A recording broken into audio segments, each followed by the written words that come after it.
Hello everyone, welcome back to my channel. तो friends, हमारी CDP की सीरीज़ चल रही थी सीटेट एग्ज़ाम के लिए, जिसमें हमने क्लास 15 कंप्लीट कर ली हैं।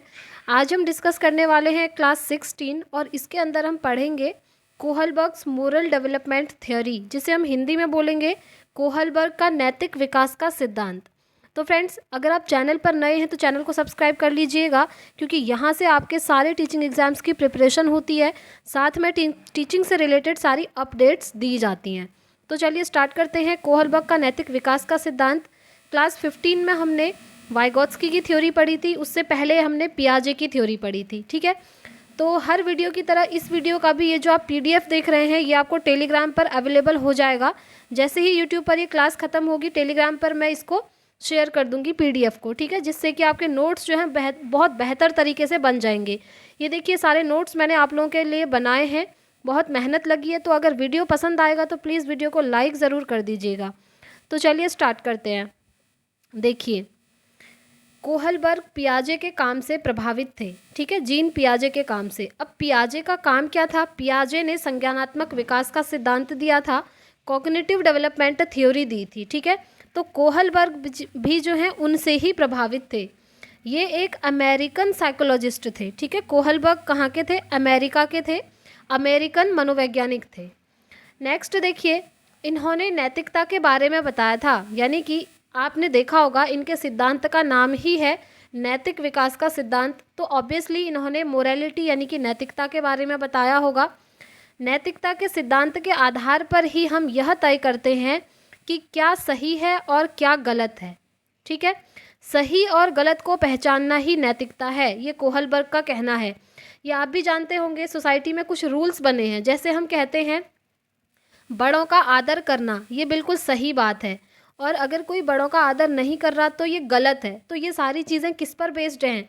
ये सारी चीज़ें नैतिकता पर बेस्ड हैं, यानी कि मोरालिटी पर आधारित हैं। ठीक है, चलिए आगे बढ़ते हैं। नेक्स्ट पॉइंट देखिए, इन्होंने अपने प्रयोग में कुछ सैंपल्स लिए थे, जिसमें 72 बॉयज़, जिसमें कुछ 10, 13 और 16 साल के बच्चे थे। ठीक है, कहने का मतलब है इन्होंने एक जो प्रयोग किया था उसमें सैंपल लिए थे, जिसमें 72 बॉयज़ को लिया था, और उन 72 बॉयज़ में जो बच्चे थे वो 10, 13 और 16 साल के थे। ठीक है, अब यहाँ पर देखिए इन्होंने एक पार्शियलिटी कर दी। क्या कर दी? यहाँ पर इन्होंने गर्ल्स के ऊपर जो है कोई एक्सपेरिमेंट नहीं किया।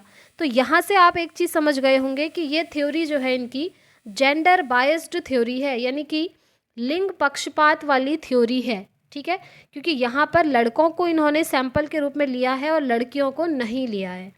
चलिए आगे बढ़ते हैं। इन्होंने बच्चों को बहुत सारे डिलेमा यानी कि दुविधा दी, जिसमें से हाइंस डिलेमा फेमस थी। तो इन्होंने क्या किया कि बच्चों को कुछ दुविधाएं दी, यानी कि कुछ ऐसे सिचुएशन दी जहाँ पर बच्चे सोचेंगे कि ये काम करना चाहिए या फिर नहीं करना चाहिए। इस तरह की जो है बच्चों को इन्होंने डिलेमा दी, दुविधा दी, जिसमें से फेमस थी आपकी हाइंस डिलेमा।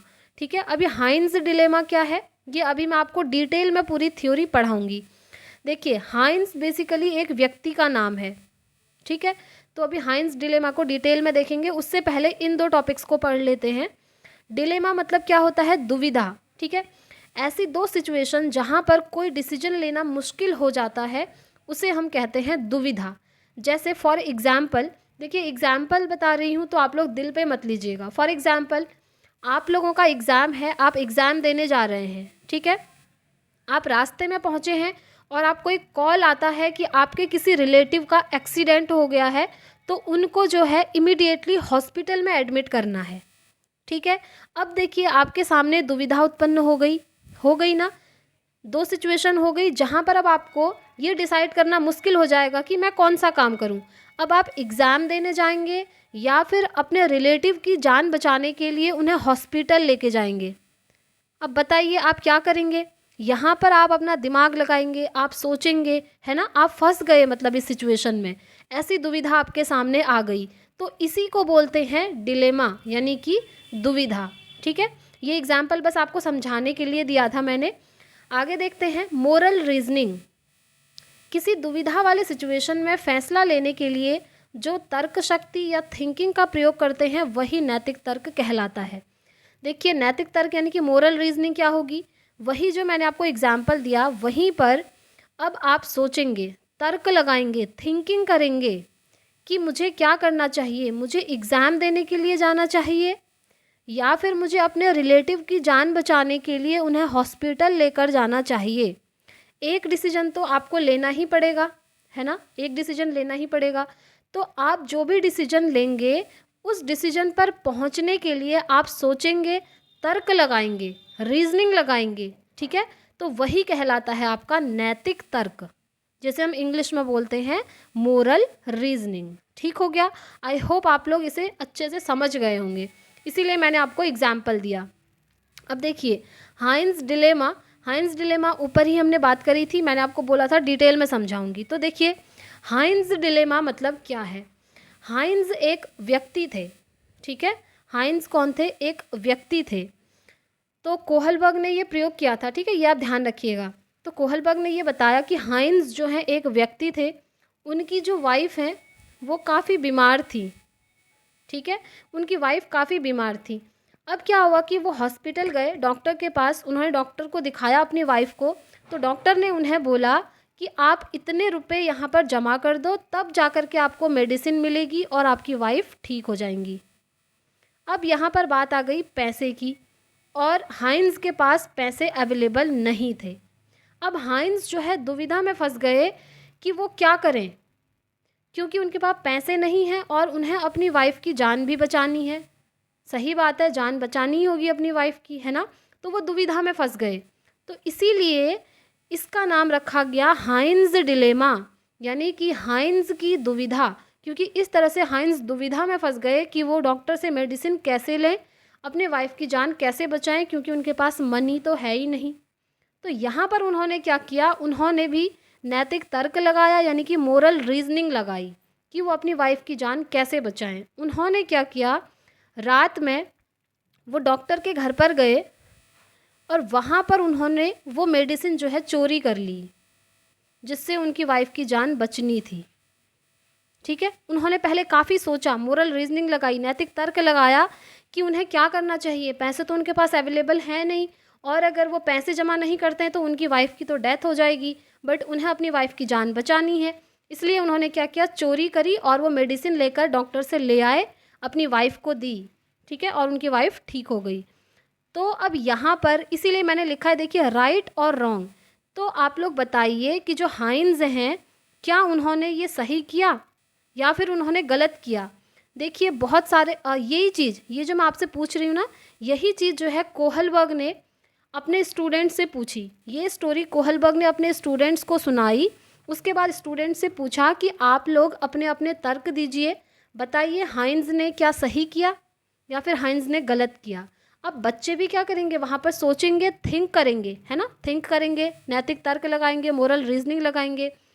अगर बच्चे हाँ कह रहे हैं तो किस आधार पर कह रहे हैं, वो रीज़न बताएंगे। कुछ बच्चे कह रहे हैं कि हाइंस ने गलत किया, चोरी करना गलत बात है, तो वो ऐसा क्यों कह रहे हैं, दोनों अपने अपने रीज़न देंगे।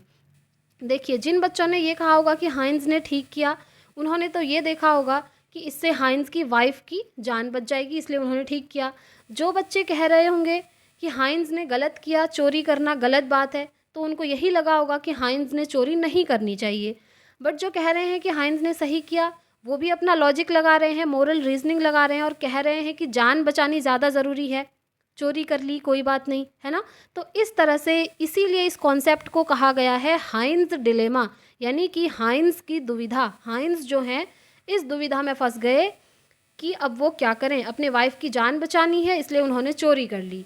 तो आप लोग भी एक काम कीजिए, आप लोगों के लिए भी ये क्वेश्चन है, आप मुझे कमेंट करके बताइएगा कि क्या हाइंस ने चोरी करके सही किया, सही किया तो क्यों किया, या फिर क्या हाइंस ने चोरी करके गलत किया, गलत किया तो क्यों किया, ठीक है। आप लोग भी क्या करेंगे, नैतिक तर्क लगाएंगे, मोरल रीजनिंग लगाएंगे, सोचेंगे, थिंक करेंगे, उसके बाद ही कमेंट बॉक्स में आंसर करेंगे कि हाइंस ने सही किया या फिर गलत किया, ठीक है। आई होप आप लोग यहाँ तक समझ गए होंगे। तो ये कोहलबर्ग की थ्योरी हम पढ़ रहे हैं, ठीक है। अब देखिए, इन्होंने अपने प्रयोग में पूर्ण रूप से पुरुषों को ही लिया था, इसलिए इस सिद्धांत को जेंडर बाइज्ड थ्योरी कहा जाता है। मैंने आपको स्टार्टिंग में ही बताया, इन्होंने जो है बॉयज़ सैंपल लिए थे। देखिए 72 बॉयज़ के सैंपल लिए थे, जिसमें से 10, 13 और 16 साल के बच्चे थे, ठीक है, यानी कि लड़के, बॉयज़। इसीलिए यहाँ पर कहा है कि इस थ्योरी में ओनली पुरुषों को लिया गया, गर्ल्स की बात नहीं हुई है। इसलिए ये थ्योरी क्या है, जेंडर बायस्ड है, यानी कि लिंग पक्षपात पर आधारित सिद्धांत है। सीधी सी बात है, ठीक है, ये आप लोग भी देख सकते हैं। चलिए आगे बढ़ते हैं। कैरल गिलिगन कोहलबर्ग की ही छात्रा थी। इनका मानना था कि यह थ्योरी फेमिनिस्टिक पर्सपेक्टिव का ध्यान नहीं रखती है। वही बात है कि नारीवादी नैतिकता का ध्यान इस थ्योरी ने नहीं रखा, क्योंकि नारी यानी कि जो फेमिनिस्ट हैं, इनके पर्सपेक्टिव को उन्होंने देखा ही नहीं। इन्होंने गर्ल्स की बात करी ही नहीं, फीमेल सैंपल इन्होंने लिए ही नहीं। इन्होंने सिर्फ मेल सैंपल लिए थे, वो भी 72 मेल के। यहाँ पर इन्होंने फीमेल के सैंपल भी लेने चाहिए थे, बट नहीं लिए। इसीलिए कैरल गिलिगन कहती हैं, देखिए पहले याद रखिए, जो कैरल गिलिगन है ना, इससे पिछले वाला जो ऑनलाइन एग्ज़ाम हुआ था, वहाँ पर एक शिफ्ट में आपसे पूछा गया था कि कैरल गिलिगन कौन थी। तो आप याद रखेंगे, जो कैरल गिलिगन है ये कोहलबर्ग की ही स्टूडेंट हैं, और इन्हीं ने कहा था कि कोहलबर्ग की जो थ्योरी है वो नारीवादी नैतिकता का ध्यान नहीं रखती है। आगे बढ़ते हैं। कोहलबर्ग ने विभिन्न प्रयोगों के बाद नैतिक विकास के मुख्य 3 स्तर बताए।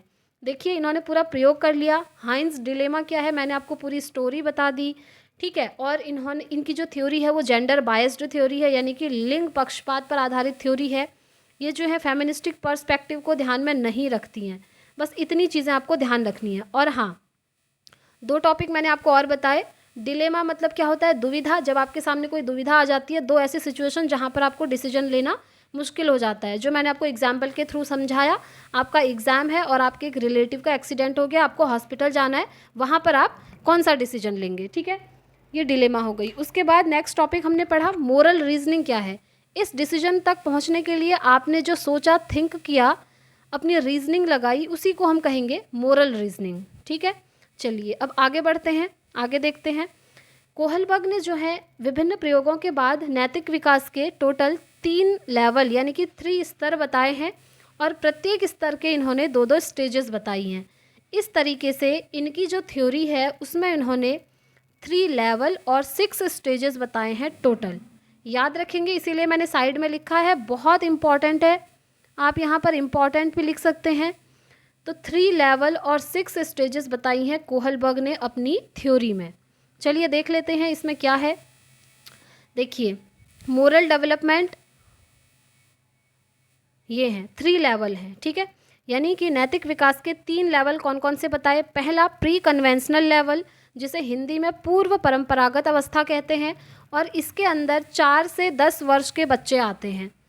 दूसरा लेवल कन्वेंशनल लेवल इन्होंने कहा, जिसे हिंदी में परंपरागत स्तर कहते हैं, और इसके अंदर 10 से 13 साल के बच्चे आते हैं, ठीक है। एंड थर्ड लेवल इन्होंने बताया पोस्ट कन्वेंशनल लेवल, जिसे हिंदी में बोलते हैं उत्तर या फिर गैर परंपरागत अवस्था, और इसके अंदर 13 वर्ष से ऊपर के बच्चे आते हैं, ठीक है। ये डायग्राम है, इसका आप स्क्रीनशॉट भी रख सकते हैं। स्क्रीनशॉट रखने की ज़रूरत नहीं है, वैसे आप टेलीग्राम को ज्वाइन कर लीजिएगा, लिंक मैं कमेंट बॉक्स में पिन कर दूंगी। वहाँ पर यूट्यूब पर ये क्लास एंड होते ही ये PDF वहाँ आपको मिल जाएगा, ठीक है। चलिए अब आगे बढ़ते हैं। देखिए इनके भी 2-2 स्टेजेस हैं, ये मैंने आपको ऊपर समझा दिया। अब उनके बारे में हम डिटेल में थोड़ा पढ़ लेते हैं। ये है सबसे पहला प्री कन्वेंशनल लेवल, जो मैंने आपको बताया पूर्व परंपरागत अवस्था, ठीक है। देखिए इसकी 2 स्टेजेस हैं, इन स्टेजेस के नाम भी आप देख लीजिए, नाम याद करने ज़रूरी हैं। प्री कन्वेंशनल यानी कि पूर्व परंपरागत अवस्था, इसके 2 स्तर हैं। कौन कौन से स्टेज हैं। पहला है ओबीडियंस एंड पनिशमेंट ओरिएंटेशन, और दूसरा है म्यूचुअल एक्सचेंज ओरिएंटेशन, या फिर इसे हम बोलते हैं पर्सनल रिवॉर्ड ओरिएंटेशन, ठीक है। हिंदी में भी नाम लिखे हैं। ओबीडियंस एंड पनिशमेंट ओरिएंटेशन होता है आज्ञाकारिता और दंड अभिविन्यास, और म्यूचुअल एक्सचेंज या पर्सनल रिवॉर्ड ओरिएंटेशन को हम बोलते हैं व्यक्तिगत उपकरणवाद और विनिमय, ठीक है। फ्रेंड्स आपको मैं एक चीज़ सजेस्ट करूंगी, हो सके तो आप इनके नाम इंग्लिश में याद रखिए, क्योंकि इंग्लिश में इनके नाम फिक्स्ड होते हैं, 1 या 2 होंगे बस, बट हिंदी में इनको अनेक नामों से जाना जाता है, और जब आप एग्ज़ाम देंगे ना ऑनलाइन, वहाँ पर अगर आपने हिंदी में नाम याद किए होंगे ना, आप काफ़ी कंफ्यूज हो जाएंगे। ये चीज़ होती है, मेरे साथ भी हुई है, इसलिए आपको एक्सप्लेन कर रही हूँ। देखिए, फर्स्ट टाइम जब ऑनलाइन एग्ज़ाम हुआ था तब मैंने सीटेट का एग्ज़ाम दिया था और मेरे दोनों पेपर सीटेट के क्वालिफाई हैं, ठीक है। इसीलिए मैं आपको थोड़ा बहुत गाइड कर पा रही हूँ। चलिए अब इनके बारे में डिटेल में समझ लेते हैं। पहला मैंने आपसे कहा ओबीडियंस एंड पनिशमेंट ओरिएंटेशन, जिसे हम बोलेंगे आज्ञाकारिता और दंड अभिविन्यास। अब ये क्या होता है ज़रा डिटेल में देखेंगे। इसमें दंड से बचने के लिए बच्चा आज्ञा का पालन करता है। यहाँ पर जो बच्चा है वो आज्ञा का पालन करता है अपने से बड़ों का। किस लिए? इसलिए कि उसको जो है दंड ना मिले, पनिशमेंट ना मिले, ठीक है। फॉर एग्ज़ाम्पल देखिए, आप लोग अच्छे से समझ जाएं इसलिए मैंने एग्ज़ाम्पल भी लिखे हुए हैं। एग्ज़ाम्पल, बच्चे अपना गृह कार्य पूरा करते हैं ताकि स्कूल जाकर शिक्षक की मार से वो बच सकें। देखिए, दो रीज़न होते हैं। आपने देखा होगा कुछ छोटे बच्चे ऐसे होते हैं वो स्कूल से आते ही अपना होमवर्क करना स्टार्ट कर देते हैं। कुछ बच्चे तो इसलिए करते हैं ताकि हो सकता है वो ये सोचते हैं कि दूसरे दिन अगर वो होमवर्क करके नहीं जाएंगे स्कूल तो शिक्षक जो है उनको मारेंगे। तो उसी मार यानी कि उसी दंड से बचने के लिए वो अपना होमवर्क कंप्लीट करके जाते हैं। इसी को हम बोलते हैं ओबीडियंस एंड पनिशमेंट ओरिएंटेशन, ठीक है। आज्ञाकारिता और दंड अभिविन्यास, बच्चे आज्ञा का पालन करेंगे दंड से बचने के लिए, ठीक हो गया। आई होप आप लोग ये समझ गए होंगे। चलिए आगे बढ़ते हैं। जो सेकंड पार्ट था उसका वो था म्यूचुअल एक्सचेंज या पर्सनल रिवॉर्ड ओरिएंटेशन, और उसका एक और नाम है इंस्ट्रूमेंटल रिलेटिविस्ट इंडिविजुअलिज्म, ठीक है। ये भी इसी का नाम है। किसका? मैं आपको दिखा देती हूँ। ये वाला, ये जो म्यूचुअल एक्सचेंज है, इसके 3 नाम हैं, तो ये भी आपको याद करने पड़ेंगे। चलिए देख लेते हैं ये क्या होता है। इस अवस्था को जैसे को तैसा कहा जाता है, यानी कि टिट फॉर टैट, क्योंकि यहाँ पर जैसा व्यवहार कोई बच्चे के साथ करेगा वैसा ही व्यवहार बच्चा उसके साथ भी करने लगता है। याद रखेंगे, ठीक है, बहुत इजी है। जैसे एग्जाम्पल, एक बच्चे ने दूसरे बच्चे की पेंसिल तोड़ दी तो दूसरा बच्चा भी उसकी पेंसिल को तोड़ देगा। क्यों? क्योंकि यहाँ पर टिट फॉर टैट वाली बात हो जाती है। यहाँ पर बच्चे के मन में बदले की भावना आती है। बच्चा सोचता है कि किसी ने मेरे साथ ऐसा किया है, गलत बिहेवियर किया है, तो मैं भी उसके साथ गलत ही बिहेवियर करूँगा। फॉर एग्ज़ाम्पल, एक एग्ज़ाम्पल याद आ रहा है, वो मैं आपको बताती हूँ, ठीक है। ऐसे ही बस याद आ रहा है इसलिए आपको बता रही हूँ। आपने भी देखा होगा, अगर आप लोग कभी मंदिर गए हैं, मंदिर में कोई फंक्शन है तो वहाँ पर बहुत सारे लोग आते हैं, और ऐसा होता है कभी कभी, ऐसा हुआ है क्योंकि मेरे ही एक रिलेटिव ने ये चीज़ करी है, इसीलिए मुझे ये एग्ज़ाम्पल अभी तक याद है। वहाँ क्या हुआ कि उनकी स्लीपर जो है किसी ने चोरी कर ली, मंदिर से उठा ली, उनको मिली ही नहीं अपनी स्लीपर। तो उन्होंने क्या किया, उन्होंने देखा बहुत सारे लोग हैं मंदिर में, इतनी सारी स्लीपर हैं, तो उनमें से एक सबसे अच्छी स्लीपर उन्होंने भी किसी और की उठा ली, ठीक है। यहाँ पर क्या हुआ, उन्होंने भी यही किया, टिट फॉर टैट।